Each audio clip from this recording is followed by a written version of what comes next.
क्या आपको पता है कि हर साल हजारों लोग बड़ी बड़ी कंपनियों के खिलाफ जमीन की समस्याओं का सामना करते हैं? अगर आपकी अपनी जमीन है या आप किसी गांव में रहते हैं तो यह आपको भी असर कर सकता है।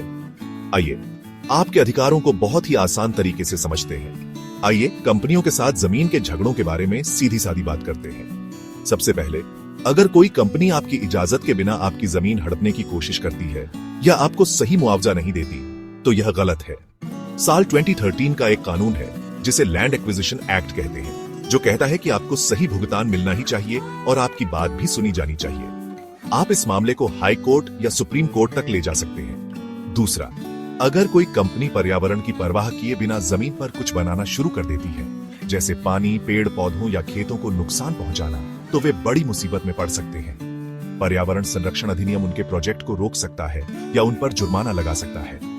तीसरा, आदिवासी समुदायों के लिए जमीन के खास अधिकार हैं। अगर कोई कंपनी खनन या बिजनेस के लिए आदिवासी जमीन लेने की कोशिश करती है तो कानून आपके साथ है। सुप्रीम कोर्ट ने ऐसे कई प्रोजेक्ट रोके हैं। चौथा, अगर कोई कंपनी जमीन हड़पने के लिए जाली दस्तावेज का इस्तेमाल करती है तो यह एक अपराध है, जैसे धोखाधड़ी या जालसाजी। आप आईपीसी की धारा 420 जैसे कानूनों के तहत पुलिस में मामला दर्ज कर सकते हैं।